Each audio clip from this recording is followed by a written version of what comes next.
Okay, so today we will discuss the distance protection, that is how the transmission line is protected using distance relays. So, we know that if I consider the protection of transmission line, then it is protected by, one is known as by current, that is over current relay.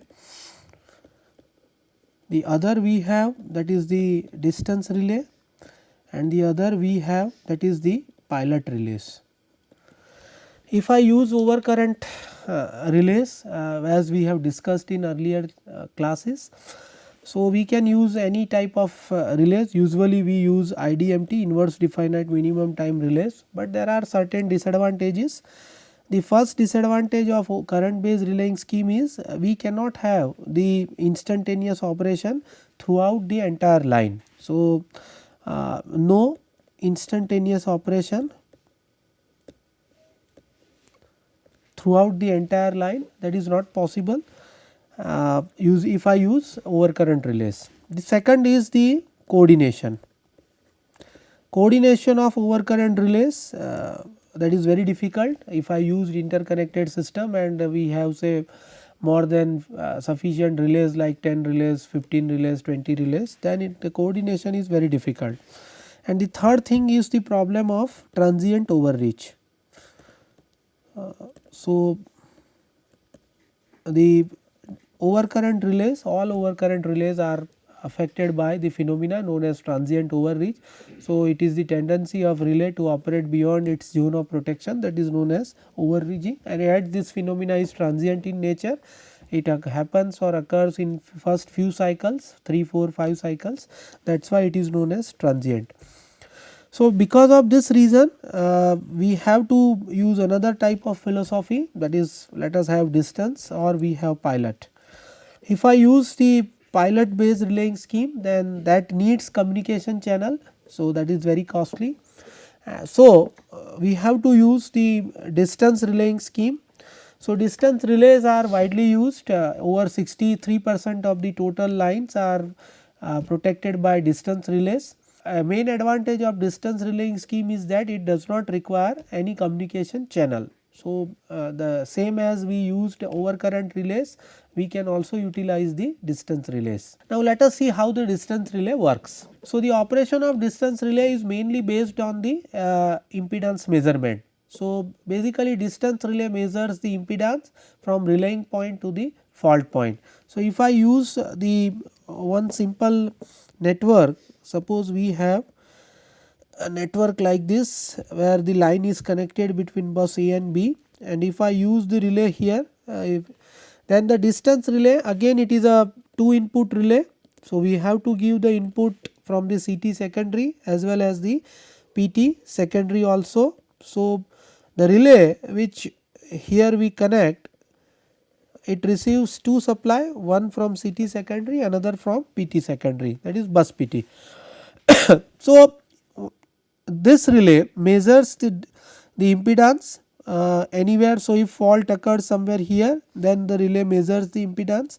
If fault occurs somewhere here, then also it measures the impedance. If fault occurs somewhere here, it measures the impedance. So, impedance of the line, that is proportional to the length of the line. As the location of fault changes, impedance also changes. So, that is why it is known as impedance relay, or as impedance is proportional to distance, so it is known as distance relays. So, basically the distance relay measures the ratio of voltage and current of the fundamental frequency component seen at the relaying point. So, if it measures and then it compares with some set value or threshold value, as we discussed in case of overcurrent relay, it measures the current, and if current exceeds some value, say threshold value, pickup value, plug setting, then relay operates. So, same way in case of distance relay also, distance relay measures the impedance of the line where it is protected or installed, and it compares with some threshold value. Here it is known as set value. So, here the value or threshold, that is known as the set value. So, set value is nothing but the value, that is your K, sometimes it is indicated by K. So, K we can call it as set value. This is nothing but the threshold. So, let us consider a line connected between bus A and bus B. So, we have a 2 bus where line is connected. The impedance of this line is, let us say, it is ZL, which is nothing but the RL plus JXL. So, this is the impedance of this line. Now, as the relay is located here, so this is your relay, let us say R, as I shown in earlier case. So, it receives input from CT secondary as well as PT secondary from the bus. Now, this relay measures the impedance. So, suppose if fault occurs somewhere here, so this value initially we set as the set value, that is indicated by Ks. So, this is your threshold. So, whenever if fault occurs on left hand side of this value, that is threshold, anywhere, let us say one example, say fault occurred somewhere here at F1. So, relay measures the impedance, that is Z1 in this case, and it compares this Z1 with the set value of impedance. If this value is less than the set value, then relay operates. If this value, so in this case relay operates. And if suppose if fault occurs somewhere here at F2, then the measured impedance by the relay is Z2. So, this Z2 is obviously greater than the set value of impedance. So, relay does not operate, that means the relay blocks. So, operation or blocking of the relay, that is based on the set value of impedance, right, that is known as normally zone setting of the relay. This is known as zone setting of the relay. This is normally indicated by K, usually in practical field. So, we have K1, K2 and K3. So, these 3 are the 3 zone settings of distance relay. One indicates the first zone, second indicates the second zone, third indicates the third zone of distance relay. And sometimes it may possible that if fault occurs on the reverse side of this relay R, right, then the measured impedance, that is not positive, it is negative, it is usually falls in third quadrant. So, relay that is not going to measure the correct value, it measures negative impedance, and hence the relay does not operate. So, if I just plot or represent this distance relay, right, the relay itself and the system along with this fault point F1, F2, F3, then we can show it on the one diagram, that is known as RX diagram. So, let us see now what is the RX diagram. So, RX diagram, what is RX diagram? So, now in case of earlier relays, that is the overcurrent based relays, if I consider overcurrent relays, then it has only the quantity known as the voltage, current and the angle between voltage and current, that is phi. So, 3 quantities are there and we can represent this using some characteristic, time of operation versus the multiple of pickup current. But here, if in this case overcurrent relays where we have 3 quantities, we cannot represent the system as well as the line itself on this same plane. So, if I want to represent the system as well as the line vector or line to be protected on the same plane, then we have to use the RX diagram. So, basically it measures the real part and imaginary part of impedance and sometimes also known as Z and angle theta. So, if I just plot this, then we can represent it. So, if I consider the RX diagram, so this is R value positive and this is the X value, we have the negative R here and we have the negative X here. So, if I want to just represent a line connected between 2 bus A and B, then we can represent this point origin shows the bus A. So, if I just write down this is your bus A and if I draw this diagram, then this is your bus B. So, this is the line which we need to protect connected between these 2 bus A and B. If this line has an impedance, let us say ZL, which is RL plus JXL, then if I just find out phi L, which is tan inverse this XL by RL, then this phi L is nothing but your this phi L, right. So, you can just represent this. Now, the characteristic of the relay can be of any type, right. We can say it, we will see later on discuss that we have the impedance relay and different types of relay. So, whenever if I just say the fault occurs somewhere here, let us say this is the your set value Ks. So, if fault occurs less than this value here, say F1, then F1 obviously will be settled down somewhere here. So, this is your F1 point. If fault occurs somewhere here F2, which is beyond Ks, so then you have the value of F2 somewhere here. And if I have a reverse fault, because your relay is located here, which has the input from CT and PT both, and if fault occurs somewhere here at F3 reverse side, then it is located somewhere here, right. This is your F3 point. So, in earlier F1 and F2 case, the impedance is in first quadrant. This is your first quadrant, second, third and fourth quadrant.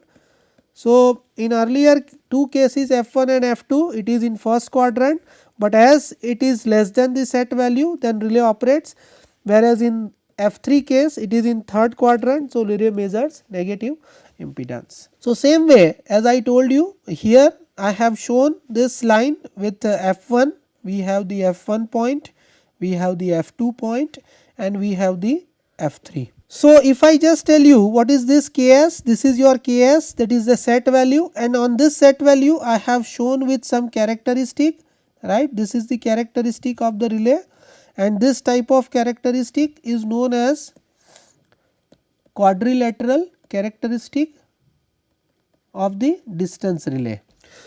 So, if anywhere on this characteristic, if measured impedance of the relay is inside this area, then relay operates. So, that means when the measured impedance is less than the set value, then the point falls inside this region and relay operates. So, relay operates. And if reverse is the case, measured impedance is greater than set value, then the point is outside this region, right. So, the relay does not operate and relay blocks the operation. Now, initially when there is no fault, in normal condition the point is located somewhere here, this point is known as the load area. So, a point that is anywhere located somewhere here. As you increase the loading on the line, this point will again shift from this point to it comes here. Further, if you increase the load, the point will move near to this region, right. So, as you increase the loading on the line, this point will shift from this original point, this region from this region. So, you have to see that is why you cannot overload the line beyond certain limit, otherwise this point will enter in this region and relay may maloperate. So, this is very important point. So, whenever fault occurs, in case of fault somewhere in the here on this point F1, then what will happen? Earlier the point is somewhere here in at this point during no load condition or maybe pre-fault condition, when system is working in normal condition, the point is here, and whenever fault occurs, this point will trajectory will move from this to somewhere here and it settle down somewhere here. So, as the measured impedance is less than the set value, relay operates. So, this is the background of the distance relay. Now, let us see how the backup is possible for the distance relay. So, in order to understand the backup protection of distance relay, let us discuss, let us consider the 4 buses, that is bus A, bus B, bus C and bus D.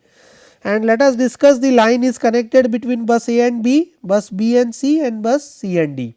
So, 3 lines are connected, 3 line sections are there basically, and for each line section. So, if I consider the line section 1 here, this is your first line section, this is your second line section and this is your third line section. So, in each line section 1, 2 and 3 we have 2 relays R1 and R2, we have another 2 relays R3 and R4 and R5 and R6 for each line section. So, the first zone of relay R1 that will reach up to 80% of the line section 1. So, let us talk about relay R1 only first. So, the distance relay has basically 3 zones, that is known as the zone of distance relays, that is basically first zone, second zone and the third zone. So, first zone of distance relay R1 that covers 80% of the line from bus A. So, if I just draw 80% from bus A, so this region is the first zone of distance relay R1. So, it is indicated by R1, that is the relay R1, and first zone, that is first. So, if any fault occurs in this region, then relay operates instantaneously. So, first zone the operation is instantaneous, right. So, without any time delay relay operates instantaneously. Now, in second zone, which is a time delayed zone, second zone is a, so if I write here second zone, that is your time delayed zone.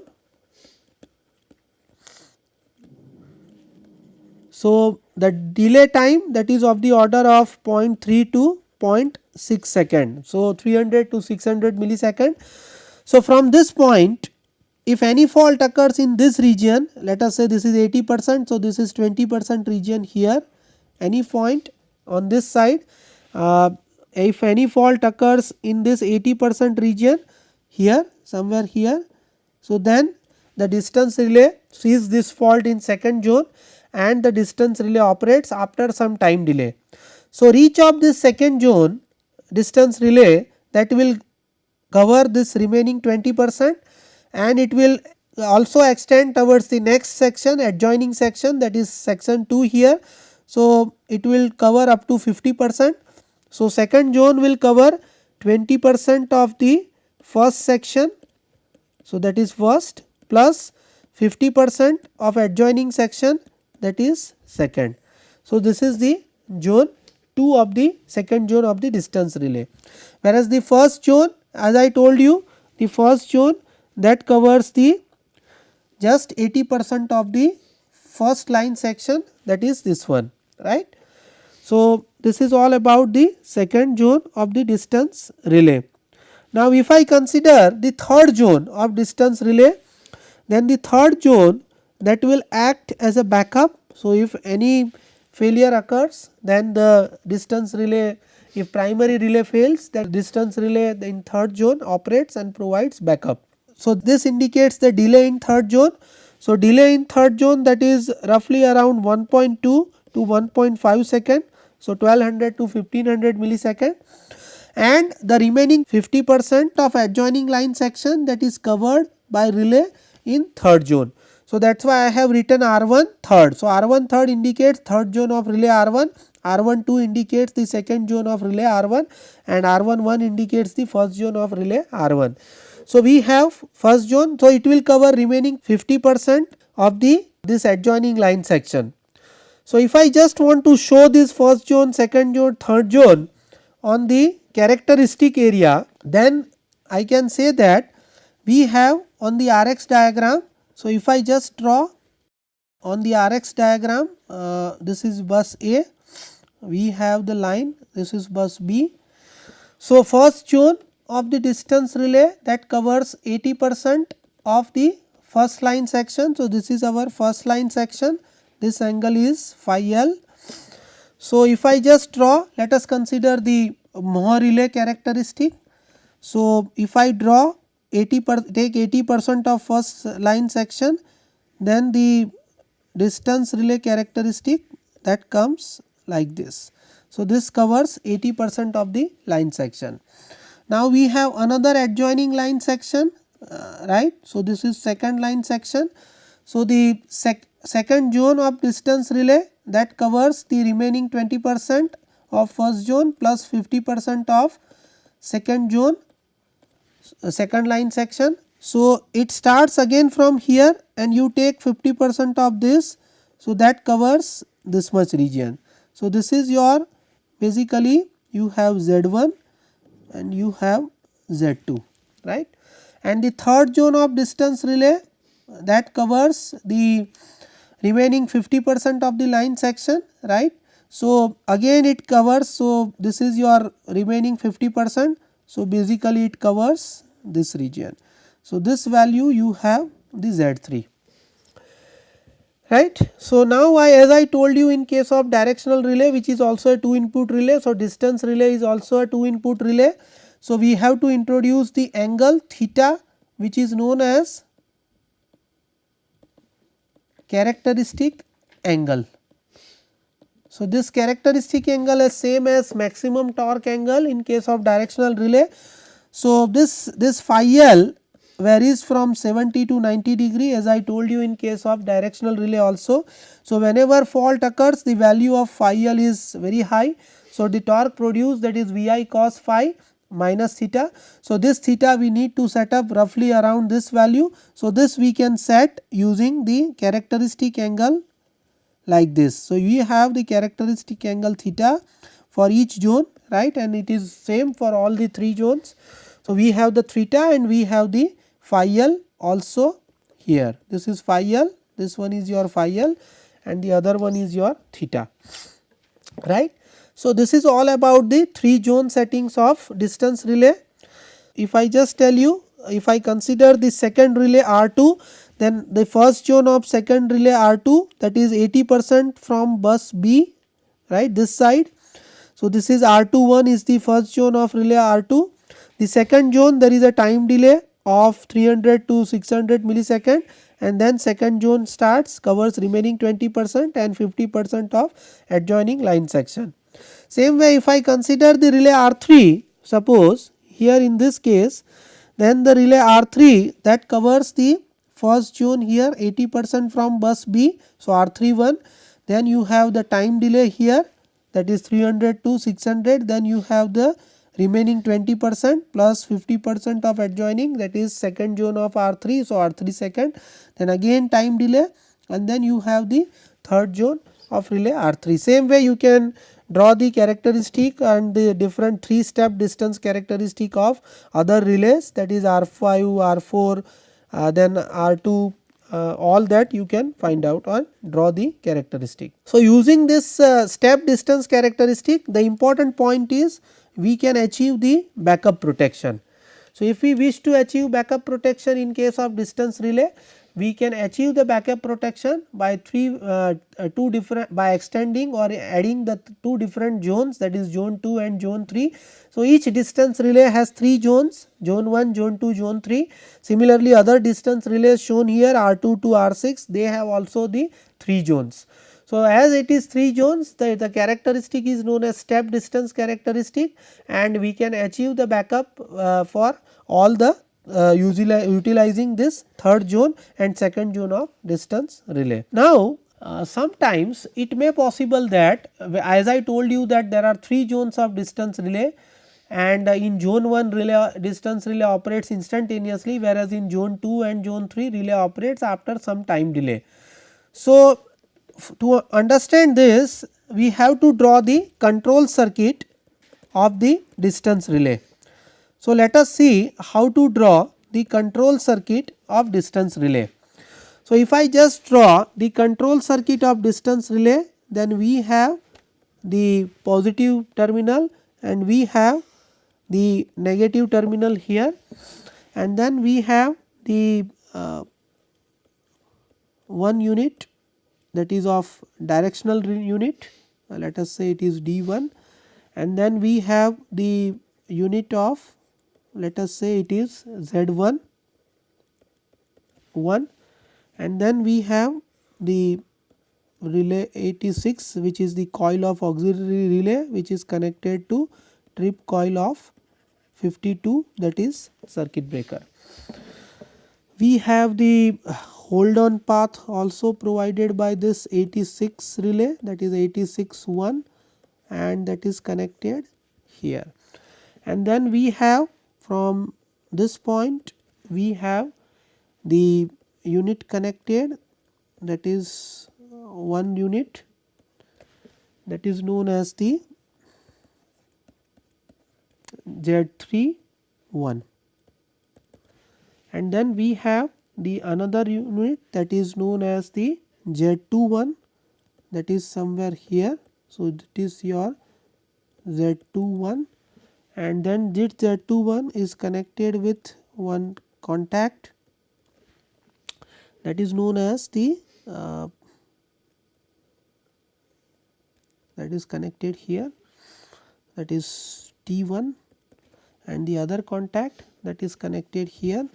So, the another contact that is connected here, and we have the another timer contact that is connected here, that is T2, right. So, this is the control circuit of the distance relay. So, here you can see that the T, that is the coil of timer, 86 is the coil of auxiliary relay. We have the 3 zones as I told you, Z1, Z2, Z3. So, Z11, Z21 and Z31 are the contacts of zone 1, zone 2, zone 3, that is Z1, Z2 and Z3. 2 contacts of timers are there, that is T1 and T2 are the 2 contacts of timer, and 86 one, that is the contacts of relay 86. D1 is the contact of the directional unit. Now, sometimes we can utilize the different types of characteristic in case of distance relay. We will see later on what are the different types of characteristic. So, we have the Moho type characteristic, we have the impedance type characteristic. So, we have different types of characteristic of distance relay. If I use Moho relay, then this unit, that is not required because Moho relay is inherently directional. So, if fault occurs on reverse side, as I told you, then this relay does not operate, but if I use impedance relay, then it is not an inherently directional unit. So, if I draw just the on Rx plane the characteristic of impedance relay, then it is like this. So, and the line protected is somewhere here. So, if any reverse fault occurs somewhere here, as it is inside this characteristic, so impedance relay operates. So, for that what I have to do is I need a directional unit here D. So, the contact of directional unit I have shown here, but if I use Moho relay which is inherently directional like this here, then this contact is not required. So, in if fault occurs in the first zone of relay, then Z11 operates. So, this contact closes and it gives energizes the coil of auxiliary relay 86, which further energizes the trip coil of circuit breaker, and circuit breaker becomes open. If fault occurs in second zone and third zone, then in both the cases, as you see, you can see that second zone characteristic encompasses the first zone, third zone characteristic encompasses all first and second zone. So, if any fault occurs in second and third zone, that means if I have the 2 sections like this, section 2 and section 1, and if I have a relay here connected, distance relay, right, then first zone covers 80%, that is first zone, right. The second zone covers remaining 20% and 50% of adjoining line, and then third zone. So, this is second zone, this is third zone, this is second section, this is first section. So, if any fault occurs in either here second zone or in third zone somewhere here, then the Z21 and Z31 both will operate simultaneously. So, these 2 contacts becomes closed, and hence the coil of timer is energized. Now, whenever coil of timer is energized, the timer has 2 contacts, one is T1 and the another is T2. So, T1 will trip after some time delay. So, as I told you, the time delay in second zone is 0.3 to 0.6 second. So, after this time delay, this timer will trip and further tripping is given. So, from this side Z21 is closed, Z31 is closed, timer T is coil is energized. So, this becomes closed. So, the tripping is given like this. And in another case, if fault is in third zone, then after the some time delay, this contact T2 that will close, and hence the again the tripping is given from like this tripping is given, and hence the trip coil of circuit breaker is energized and circuit breaker becomes open. So, this is how the timer circuit of the 3 different zones of a distance relay works. This is known as the control circuit of distance relay.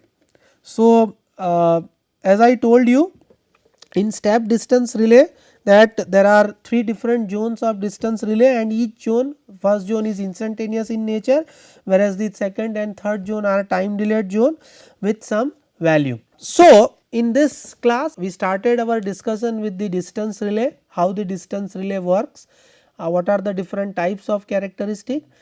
Then we have discussed the step distance characteristic of distance relay, and finally we have discussed the control circuit of distance relay. So, I stop here, and in the next class continue our discussion on the reach of distance relay. Thank you.